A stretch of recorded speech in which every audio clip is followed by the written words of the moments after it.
É possível sim você empreender em qualquer lugar. O problema é a forma como isso vai ser feito e como isso vai ser desenvolvido.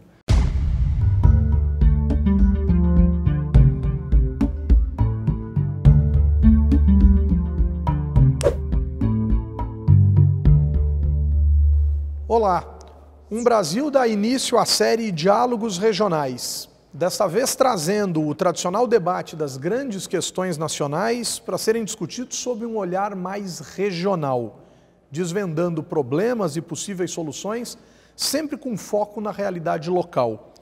Os diálogos regionais se debruçam especificamente em aspectos a partir do interior paulista, com debates realizados, por exemplo, aqui, no Centro Universitário Salesiano de São Paulo, localizado na cidade de Lorena, especificamente no Vale do Paraíba, interior de São Paulo. E a gente inicia esse debate já com uma provocação para os nossos convidados. Pela lógica da sustentabilidade, fala-se muito num pensar global e num agir local. Mas a gente ouve muito falar em agir local em lugares muito específicos e talvez a gente precisasse diversificar um pouco essas localidades e compreender que é possível empreender em diversas localidades, em diversos lugares, de formas distintas, com desafios dos mais diferentes possíveis. É nesse sentido que eu começo. Leandro, é possível empreender e inovar em qualquer lugar? Eu acredito que sim. Na verdade, o ato de empreender é você conseguir ali identificar uma oportunidade, certo? Então, você pensar e agir, acho que é isso que a gente pensa quando fala em empreender. E, obviamente, empreendedorismo e inovação, as duas faces de uma mesma moeda. Então, é de você pensar e agir sobre alguma oportunidade, empreender ali com essa inovação e com essa criatividade, e ainda assim pensando não só em termos de o que você vai resolver, o que você vai solucionar ali, e gerando algum valor ali, que seja individual, que seja coletivo também. Então, na minha percepção, é possível sim você empreender em qualquer lugar. Às vezes, assim, o problema é a forma como isso vai ser feito e como isso vai ser desenvolvido. Mas eu acredito que sim, você consiga. Agora, quando eu penso nesta possibilidade, eu estou pensando em potencial. Para transformar o potencial em fato, o que especificamente, quais os elementos necessários, Agliberto? Quer dizer, eu preciso preparar, eu preciso efetivamente reconhecer a oportunidade. Por vezes eu imagino que pessoas fiquem num determinado lugar anos olhando para uma oportunidade sem efetivamente compreendê-la como tal. O que precisa acontecer? Então, primeira coisa que eu imagino que empreender é humano, né? Ele é essencialmente humano. Aliás, o homem evoluiu porque empreendeu, protagonizou, porque ousou e porque inovou, né? Ele estava o tempo todo insatisfeito com o status quo, com o que ele estava vendo ali, com o que ele tinha à disposição e, obviamente, com as suas necessidades, né, de realização dos seus desejos, das suas necessidades de sobrevivência. Ele foi ousando e empreendendo em qualquer lugar do mundo. Isso é histórico, está aí para a gente ver ao longo da nossa evolução. A gente percebe muito bem isso. O que precisa acontecer é a criação de ambientes. Eu estou muito convencido disso, a minha experiência pessoal, profissional de mais de 20 anos nessa área de inovação e empreendedorismo, você tem que criar ambiente. E esse ambiente, na minha opinião, ele tem duas coisas fundamentais. Uma chama confiança mútua entre os agentes públicos, privados, academia, pesquisadores, os indivíduos, né, que estão ali, os atores que estão nesse ambiente. E a segunda coisa é cooperação. E uma depende da outra. Não existe cooperação se não houver confiança mútua. Nós temos casos muito interessantes, tanto no Brasil como no mundo, que localidades que tinham passado por momentos difíceis de reestruturação econômica, de falência, de quebra de modelo econômico, que se reergueram, né, usando o empreendedorismo como alavanca, mas primeiro criaram esse ambiente de confiança mútua. Então, eu estou muito convencido de que esse ambiente de confiança, ele gera o modelo mental de empreendedorismo necessário para você criar ali frutos, né, negócios e inovações, enfim, tudo o que é preciso aí. Agora, nesse sentido de se criar esse modelo mental, essa ideia de cooperação, de corresponsabilidade, de planejamento, de oportunidade, né? Como bem observou o Leandro, a gente precisa pensar que, obviamente, os agentes em geral, e você citou alguns deles muito claramente, Agliberto, precisam estar na mesma página no livro. É possível dizer, por exemplo, que no Brasil nós estamos na mesma página no que diz respeito ao empreendedorismo? Vou citar um exemplo. Muitos empreendedores no Brasil enxergam o poder público, por vezes, como um elemento de atraso, como um elemento que dificulta mais do que facilita. O poder público, por exemplo, Leandro, pode ser visto dessa forma ou já existem bons exemplos de governos que facilitam os negócios, digamos assim? Eu acho que assim, a gente não pode generalizar que não existam bons exemplos, né? Mas para mim, pelo menos, está muito claro que existe destoa muito o que a gente tem de políticas públicas de incentivo ao empreendedorismo e o que realmente é necessário para criar esse tipo de cooperação, esse tipo de colaboração. Só para citar um exemplo assim, de algo que eu vejo, claro, principalmente inserido no contexto de educação, né? Porque quando você pega, né, tem a questão do apoio governamental, quando você pega um estudo como o do GEM, ele fala de apoio governamental como sendo algo que segura, né, que impede o desenvolvimento do empreendedorismo. Você fala a questão de apoio financeiro também. E em terceiro, educação e capacitação, que é impressionante isso, né? Mas quando você pega no contexto de universidades, sendo públicas, privadas, você vê que a relação de ciência, tecnologia e inovação, de passar tudo isso, ela não se conversa. Então, só para citar um exemplo, eu acho impressionante, você pega em alguma instituição pública, uma das métricas, por exemplo, da CAPES, seria a publicação de artigo. E isso eu já vi acontecendo dentro de uma universidade, de simplesmente professores que não têm interesse de levar essa produção científica para uma patente, porque ele vira e fala assim, que eu vou ganhar com isso no final das contas. Então, acho que assim, nós temos bons exemplos, obviamente, de incentivos ao empreendedorismo, mas, ao mesmo tempo, eu acredito que ainda é muito destoante aí o que a gente tem de sendo esse pano de fundo que é colocado para a gente e o que, vamos dizer assim, o mercado atual precisa para desenvolver, né? O que as gerações, enfim, eu não gosto muito de... Você tocou num ponto aí que é a questão da universidade. Sim. Né? Quer dizer, Agliberto, forma-se empreendedores? É possível usar esse termo? Quer dizer, é possível levar este conteúdo para dentro das universidades, dentro das escolas, dentro de centros de educação que tenham como sua marca principal a ideia do empreendedorismo? Então, eu gosto também do conceito muito usado pelo professor Dornelas, que ele fala o seguinte, que existem basicamente 3 tipos, outros autores dizem que existem mais, mas eu gosto muito da ideia de 3 tipos de empreendedor. O empreendedor por sobrevivência, o cara ficou desempregado, o cidadão ali está pegando a rescisão de contrato dele, fundo de garantia e todas as verbas rescisórias. A água bateu no queixo. A água bateu no queixo, ele vai ter que ir lá, por exemplo, agora, a gente está numa situação aí, né, que o país passa, as pessoas têm que empreender para poder sobreviver.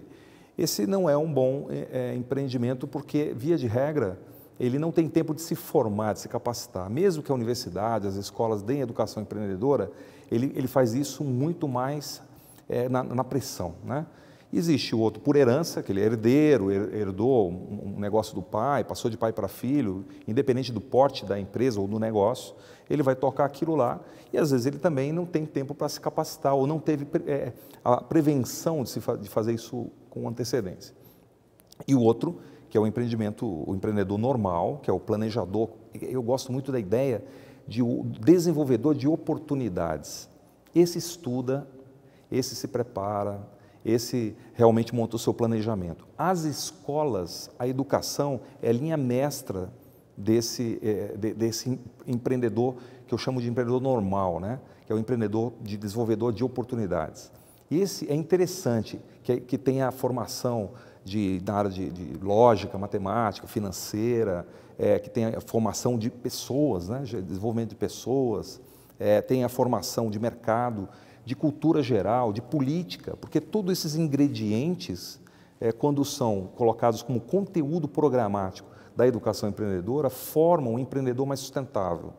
Então, eu acredito bastante que as escolas hoje estão atentando para isso. Aqui, nós estamos num exemplo aqui, né? A Unisal de Lorena, ela é um exemplo desse tipo de postura, mas nós temos muitos exemplos no Brasil e fora do Brasil que a escola é um catalisador dessa cultura, é um catalisador dessa preparação do empreendedor desenvolvedor de oportunidades. É interessante isso, né? Quer dizer, a gente pensar nessa formação que é oportunizada ou que é transmitida. Agora, do mesmo jeito que você falou, Leandro, que nem sempre os governos atendem a tudo que se espera em termos de ambiente para empreender, como que as escolas podem se preparar para atender esta ideia do empreender?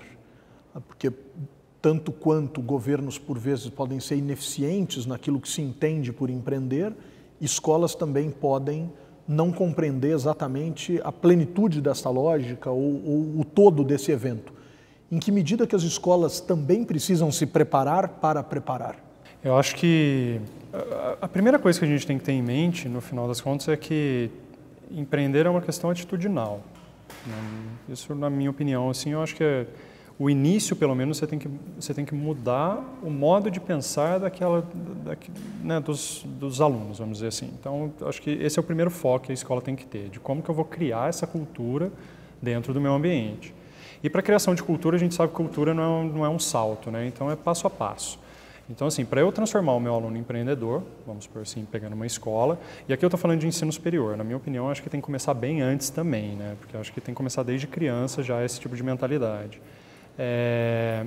Então, para eu formar o meu aluno empreendedor, eu tenho que começar a trabalhar na cultura que seja a universidade, ou a instituição de ensino superior ali, né, ou qualquer que seja a escola, enfim, para que ele tenha um ambiente, assim como a Gilberto falou, para que ele tenha um ambiente que ele consiga desenvolver ali as habilidades, as competências, enfim, e consiga desenvolver essa atitude empreendedora nele mesmo.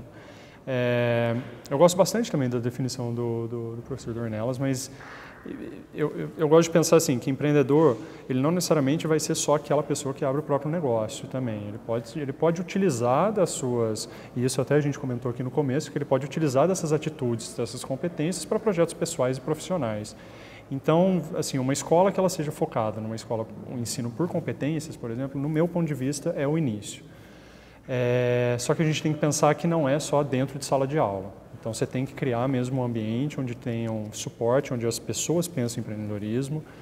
Eu gosto muito de usar um exemplo assim que eu achei sensacional quando eu fui visitar, que é Babson. Babson, para mim, é a número 1 e é a meca de ensino de empreendedorismo. E é interessante que lá você não vê um departamento que trata empreendedorismo e assim por diante. Realmente, a instituição, ela respira em valores. Você entra lá, você vira e fala assim, nossa, entendi. Realmente aqui é empreendedorismo, pronto, acabou. Então ela está difundida ali de forma transversal. Ali, né? Agora, você está falando de um valor cultural, né? Você está falando de uma transformação. Eu transformo o indivíduo e faço com que esse indivíduo, de alguma maneira, perceba, capte, note, né, oportunidades e uma série de outros elementos que já colocamos aqui. Agora, por vezes, a gente diz que o sujeito teve uma ideia genial, mas estava muito à frente do seu tempo e quebrou.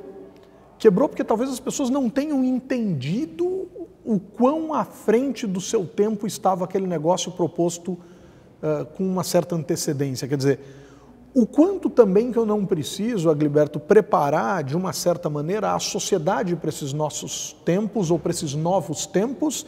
E aí eu acho que eu caio no que o Leandro falou, né? Caímos aqui naquilo que o Leandro falou acerca de mudança cultural, quer dizer, o quanto que a sociedade precisa estar preparada ou que o indivíduo precisa estar preparado para ler também, não só a questão da oportunidade de negócio, mas também a sociedade inserida nessa oportunidade. Eu acho que a gente coloca... É uma pergunta para sociólogo isso. Quando você coloca essa abordagem, eu vou te responder com o Schumpeter, sociólogo. Olha só. O Schumpeter colocava uma coisa interessante, que era assim, ele dizia que você precisava, o empresário inovador era aquele que educava o seu consumidor para coisas novas, né? Agora, eu gosto muito da ideia que está embutida nisso aí, que está inserida nesse contexto, que é a seguinte, O consumidor, o mercado, que são as pessoas interagindo nas trocas, no consumo ali, ele só compra o que ele vê valor percebido, né? Então, quando ele tem, às vezes, uma coisa disruptiva, por exemplo, nós estamos agora em plena era, na minha opinião, de inovação radical. Nós estamos falando de cidades inteligentes, nós estamos falando de robôs de última geração, nós estamos falando de indústria 4.0, nós estamos falando aqui na região, inclusive, São José dos Campos, né? Acabou de assinar um convênio do Uber, né? Da Uber com a Embraer para fazer, eu brinquei que é o primeiro táxi aéreo mesmo, de verdade, né? Vai ter eles estão desenvolvendo um carro aí para fazer pequenos deslocamentos das grandes cidades, né? Então, isso tudo é valor percebido. Às vezes, por várias questões culturais, históricas, logísticas, modelo mental, o consumidor ainda não está educado para aquela proposta de valor que o empreendedor inovador está colocando para aquele mercado. Então, nessa medida, existem duas questões importantes. Uma, você preparar esse mercado e esse consumidor para entender a proposta de valor disruptiva que está chegando. Como nós estamos vendo agora, existe uma tensão entre o novo e o velho em projetos inovadores. Nós acompanhamos diversos produtos que estão entrando no mercado que sofrem, produtos e serviços que sofrem esse tipo de conflito. E na segunda medida é preparar o inovador para deixar mais claro qual é a proposta o empresário inovador, deixar mais claro qual é a proposta de valor que ele está colocando para o mercado. Você falou em Schumpeter, eu lembrei de um outro, né, pensador, enfim, que é o Charles Wright Mills, com a questão da imaginação sociológica, né? Quer dizer, talvez o indivíduo tenha que ter um pouco dessa imaginação. Agora, você também tocou em questão de transporte, você falou em questão pública, você falou numa série de segmentos. É ilimitado o universo, Leandro, da lógica de empreender e de inovar? Quer dizer, todos os segmentos, de uma certa maneira, vão carregar desenhos específicos de inovações? Setor público, setor privado, os diversos segmentos, área da saúde, área de comércio, os mais diferentes tipos, enfim. É possível pensar nisso em todos os segmentos, praticamente? Nessa nova forma de pensar e de romper com paradigmas anteriores e questões dessa natureza? Eu acredito que sim. Eu acho que não tem limite, né, para onde você... Onde estiver, né? Ele falou do inconformismo e de pessoas que... onde eu acho que estiver algum problema, alguma oportunidade, sempre vai ter algum empreendedor que vai enxergar aquilo como algo para inovar e para trazer uma melhoria, né? Eu sempre encaro assim, que o empreendedor ele está num ambiente onde existe um equilíbrio, mas esse equilíbrio ainda é ineficiente, não é algo que... Está todo mundo meio satisfeito, mas insatisfeito ali, e aí essa pessoa enxerga uma oportunidade e acaba mudando. E eu vejo, por exemplo, assim, que agora a gente está passando por um período de um foco muito grande dos empreendedores sociais, por exemplo. Então, pelo menos aqui no Brasil, é uma área que está desenvolvendo cada vez mais. A gente começa a ver o surgimento e né, dando um pouco mais de mídia até para negócios sociais. E, por exemplo, é uma área que talvez alguém pensasse assim, nossa, é impossível você ir lá e mexer nessas falhas de mercado. Mas não, existem sim pessoas que vão lá, conseguem e desenvolvem negócios que são sustentáveis mesmo e que não necessariamente precisam de apoio ali de qualquer forma. Então, eu acredito que sim, na minha opinião é ilimitada, assim, acho que tem essa... A gente está falando numa multiplicidade de temáticas, quase tendendo aí ao infinito, ou como diriam os professores mais rigorosos, ao infinito menos um, né? A gente poderia aqui tentar chegar nesse termo. Vamos sair do campo do tema e vamos chegar no campo específico da região. E aí eu comecei essa nossa conversa perguntando se era possível empreender em diversos lugares, diferentes lugares. Por vezes fica a impressão, ao longo da história, nos estudos, que a cidade é o lugar das grandes inovações, que os grandes centros urbanos desvendam as novidades e que o, entre aspas, aí, interior andaria a reboque disso. Não me parece ser essa a história que nós temos contado nesse país e em tantos lugares do mundo nos últimos anos, nos tempos mais recentes. O que a gente enxerga, Agliberto, pelas suas andanças, e eu gostaria inclusive que vocês dois se detivessem essa pergunta, o que vocês têm visto de inovador fora dos grandes centros considerados aqueles que são São Paulo, Rio de Janeiro, né? Londres, Nova York, etc. O que tem acontecido fora disso em lugares que até alguns anos atrás as pessoas talvez não imaginassem que pudessem encontrar? É interessante essa questão, quase uma provocação, né? Provocação sempre. Porque eu imagino assim, toda a minha carreira eu fiz no interior. Eu sou caipira mesmo do interior, né? Então, assim, embora frequentei grandes centros universitários e tal, mas eu sempre voltava, o meu local de trabalho era o interior. E você imaginar que o Vale do Paraíba, que é onde nós estamos aqui, realmente foi um local de café, foi um local depois decadente, né, na época do período que o café entrou em decadência, teve também o período do leite e tal. Foram substituições que foram ocorrendo e depois, num belo momento, por decisões diversas, né, se cria aqui, por exemplo, a indústria aeronáutica, a indústria aeroespacial brasileira, né? E aí se aproveita a localidade para trazer, fomentada por uma política de Estado e por uma demanda de mercado, criar um ambiente de formação de produtos aeroespaciais, aeronáuticos, defesa. Então, competitividade global. Global. Hoje é uma cadeia global, compete no mundo, né? Os aviões aí competem no mundo.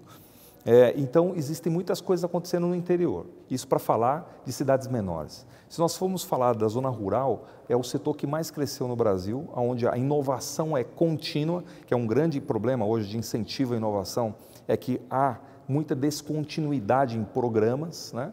No campo não houve e não há tão grande essa descontinuidade. E eu tenho visto coisas interessantes no campo.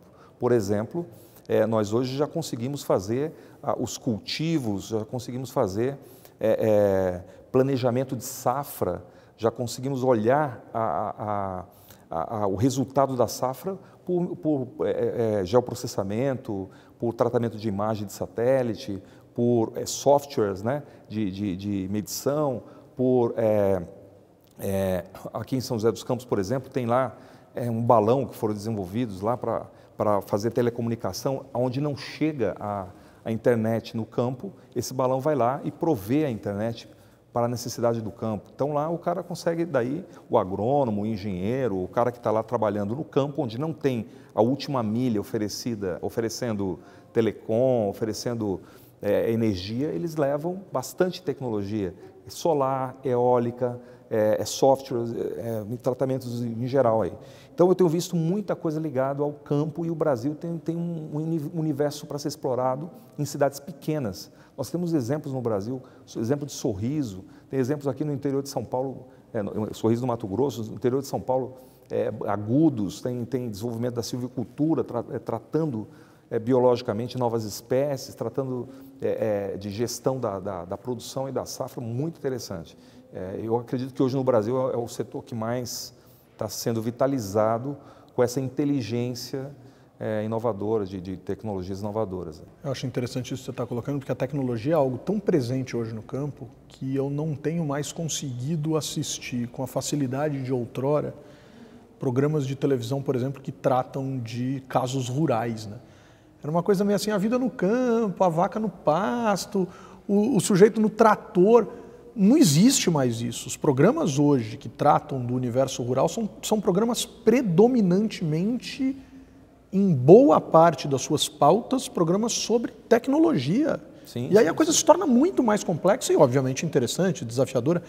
Mas o que você tem visto, Leandro, de inovação, de empreendedorismo, por essa sua experiência, inclusive coordenando um centro de empreendedorismo dentro de uma universidade localizada em Lorena, no Vale do Paraíba, em São Paulo? Eu conheço, na verdade eu vou contar bem objetivamente aí 2 casos, né? Mas hoje o que eu vejo uma empresa que está se destacando, que a gente vê na mídia aí, chama AgroSmart, que ela nasceu aqui no interior, mas no interior de Minas, sul de Minas, que é bem próximo aqui, né? Lorena, estrategicamente, ela fica, né, quase no meio de Rio e São Paulo e ainda tem a ligação com... A tríplice fronteira. Né? Exatamente, ainda tem a ligação ainda com Minas.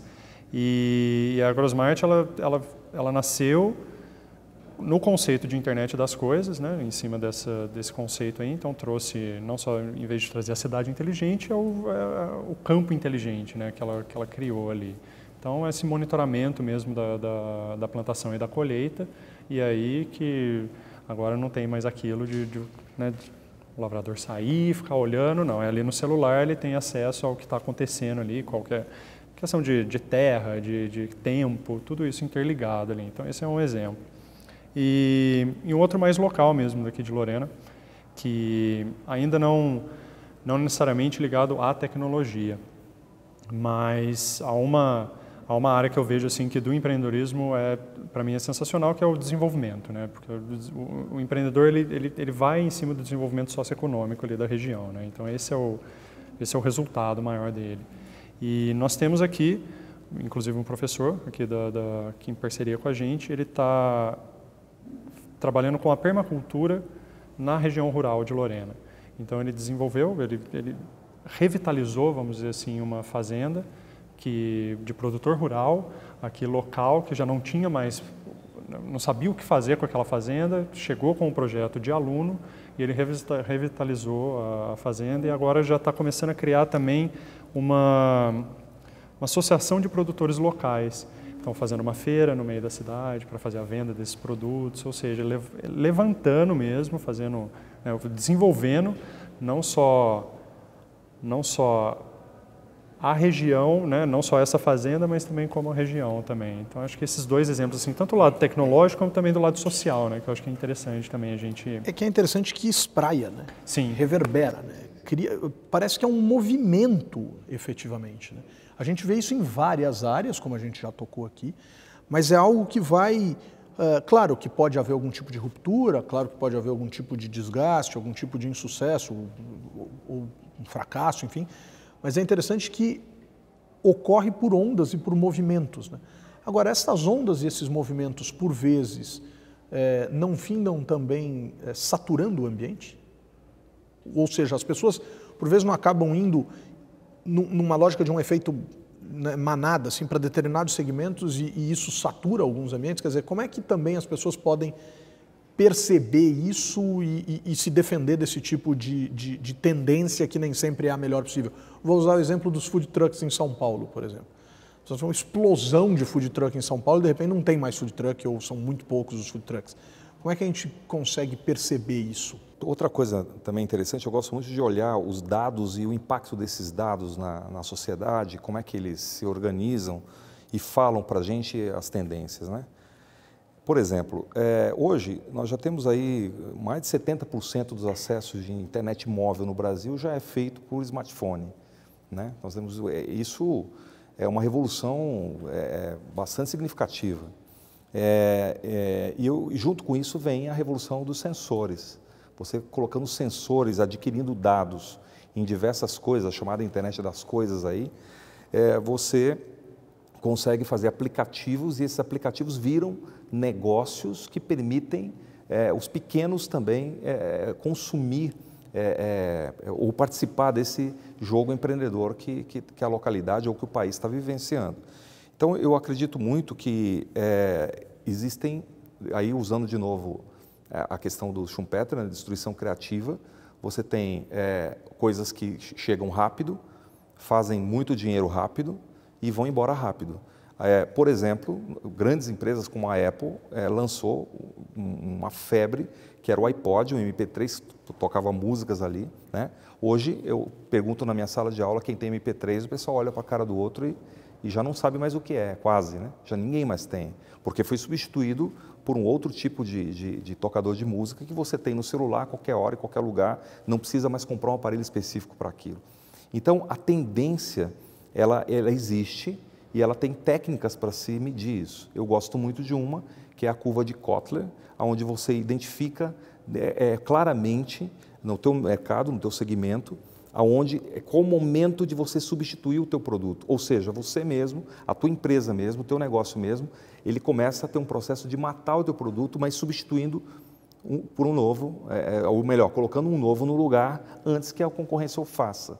Então, nesse sentido, eu brinco que o motor da inovação é a empresa, a concorrência, o livre mercado, né? E o combustível, o que é, na verdade? São as novas ideias que vão sendo colocadas naquele ambiente, naquela concorrência. Então, vale muito a pena a gente sempre olhar qual é o momento do ponto de vista econômico, do ponto de vista cultural e do ponto de vista principalmente da substituição por destruição criativa, né? Aí eu acho que aí nós conseguimos olhar a tendência e fazer uma lição de casa que a gente tem feito pouco no Brasil. Não estamos substituindo adequadamente no Brasil, precisamos fazer mais, olhar tendências e nos antecipar a elas. Fico com a sensação de que eu vou ter que ser jovem para sempre. Eu dou conta, Leandro? A gente dá conta disso, quer dizer, de estar sempre surfando ali a crista da onda, quer dizer, a crista da onda inclusive já mostra que eu não sou tão jovem assim, né, usar esse termo, mas é possível pensar nisso? Sim, e eu acho que a gente até volta um pouquinho na discussão inicial. É para isso que a gente tem que preparar os alunos, esse é o papel do empreendedor, sabe? O Osterwalder, que sistematizou no Canvas a questão da modelagem de negócios, né, numa ferramenta ali, mas ele fala que você tem que trabalhar, o seu negócio ele tem que ser desejável, viável, ele traz a viabilidade econômica como sendo uma da viabilidade principal, e factível, né? Então você tem que conseguir operacionalizar aquilo. Então, assim, você pegar essa tríade, enquanto você permitir que o seu negócio seja desejável, a viabilidade e a factibilidade, você acaba fazendo a sua tarefa, né? Acaba fazendo a sua tarefa ali de você costurar aquele modelo de negócio em cima desses três conceitos. E eu vejo que hoje, assim, a gente tem uma lógica de mercado invertida. Então, não é uma questão de você criar um produto ou serviço, né, de você ter um produto ou serviço, criar um diferencial e, eu vou usar essa palavra, eu não gosto muito, mas de atochar no mercado abaixo, né? Mas acho que é uma questão de você enxergar o seu cliente, capturar o valor dele, né, e ver o que ele tem de valor, criar em cima disso um produto, um serviço. Então, acho que isso facilita um pouco a desejabilidade. O empreendedor que conseguir mesmo, né, a pessoa que conseguir ter isso como consciência, como mindset ali, e aí eu acho que acaba essa renovação e não vou dizer eternidade, que também é um exagero, mas consegue se manter no mercado ali. Então, acho que é isso que a gente precisa. O Brasil tem um desafio bastante amplo de pensar em alternativas e de pensar em um Brasil. A gente falou em região e a gente falou em temática. E eu saio daqui com a conclusão, eu saio dessa conversa com a conclusão de que é possível empreender em qualquer lugar e em qualquer mercado. Uma última questão para a gente fechar esse nosso debate. O empreendedorismo, essa lógica da inovação, essa lógica do desafio, também é uma lógica de democratizar oportunidades. Quer dizer, eu não preciso ser grande para entrar, eu não preciso ser grande para começar, eu não preciso ser grande para inovar, eu não preciso ser grande para empreender. É uma saída importante para o momento econômico e social que nós vivemos agora, mas não só que vivemos agora, vivemos historicamente. Somos um país muito desigual, por exemplo, somos um país que nesta desigualdade convive com pobreza extrema. É possível pensar nisso como um motor para um Brasil mais inclusivo, por exemplo? Eu acredito muito nessa última questão que você está colocando aí da desigualdade, que é uma grande vacina para a desigualdade é a geração de riqueza, né?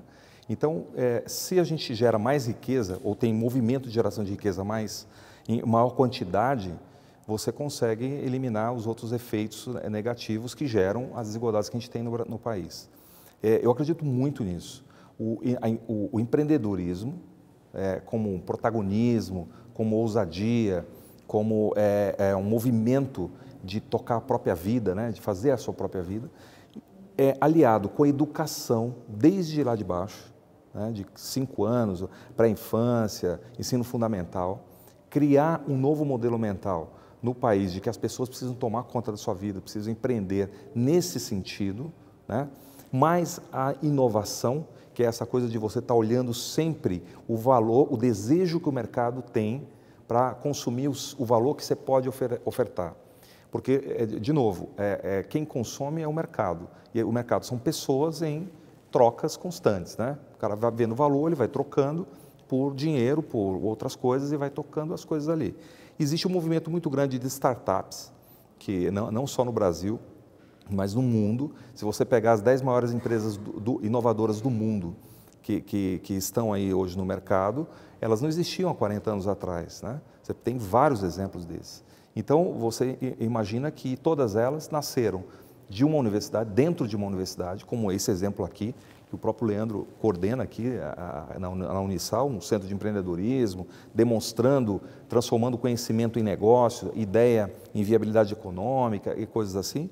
Você tem empreendedores que nasceram dentro de um contexto um pouco mais restrito, mas que romperam esse contexto restrito por saber manipular esse movimento de criação de valor, né? Você tem outro tipo de startups que estão hoje olhando muito a troca de negócios, né? Então elas chegaram para atuar entre as grandes empresas e fornecer. Tem startups que estão quebrando sistemas tradicionais, como por exemplo as fintechs, que hoje estão fazendo aí um movimento de ruptura no sistema bancário, sistema financeiro, em alguns casos, né? Então você tem bastante coisas acontecendo, o e-commerce, enfim, tem vários exemplos que nós poderíamos dar aqui. Mas eu acredito sim que para um Brasil mais competitivo, mais justo, mais fraterno do ponto de vista de cidadania, de construir responsabilidade com o outro, de fomentar o pequeno, de fomentar cadeias de valores, esse movimento empreendedor faz todo sentido e a gente precisa, com certeza, criar também esse ambiente de confiança mútua entre os atores e, principalmente, cooperação para facilitar o caminho desses empreendedores. Aquela confiança mútua que deu início à nossa conversa aqui. Sim. Eu acredito muito nisso. Para mim, esse é um valor que, não só do ponto de vista de negócio, mas do ponto de vista de construção de cidadania, né? Nós precisamos voltar a acreditar que é possível um cidadão confiar no outro, que é possível a gente confiar no vizinho, que é possível confiar nas autoridades, na polícia. É possível você criar uma concertação a partir dessa confiança mútua. É óbvio que ela é muito complexa e não é da noite para o dia, como o próprio professor Leandro falou, do ponto de vista da criação de cultura, né? Você não faz a coisa rápida, é um processo. Mas a saída é por aí. É um projeto de longo prazo, eu acredito muito nisso, mas a gente precisa, a partir de hoje, a partir de agora, rapidamente, começar esse movimento todo. É esse um Brasil? Nossa, eu acredito, assim, assino embaixo no que o Arquiberto falou. Uma vez eu escutei, eu achei isso muito interessante, que existem 3 formas de você mudar o Brasil. Número 1 é a educação, número 2 é a educação, número 3 é a educação. Então esse é o caminho, assim. E eu, por essa área, eu sou mais apaixonado ainda, eu acredito muito na educação como forma de mudança, mas eu vou ainda um pouco além, que eu acredito na educação empreendedora, na questão dessa mudança do modo de pensar mesmo, para que as pessoas enxerguem que... E uma das coisas que eu acho mais bonito na definição do empreendedor, que eu pelo menos tomo para mim, que é, além de pensar e agir sobre oportunidade, na questão da criatividade e inovação, é a questão de geração de valor individual e coletivo. Então, eu acho que as pessoas precisam ter em mente que se uma pessoa dá um passo para trás, todo mundo de uma forma dá um passo para trás. Então, essa questão da cooperação, de você realmente conectar e ter confiança novamente, é isso que precisa ser reforçado aqui para formar um Brasil. E eu acredito que isso vai ser através da educação, bato o pé em cima disso, sou utópico com relação a isso. Então somos. Somos utópicos em cima disso. Eu acho que esse é o caminho mesmo. Pois é, educar, educar, educar. E poderíamos dizer também empreender, empreender, empreender e inovar, inovar, inovar.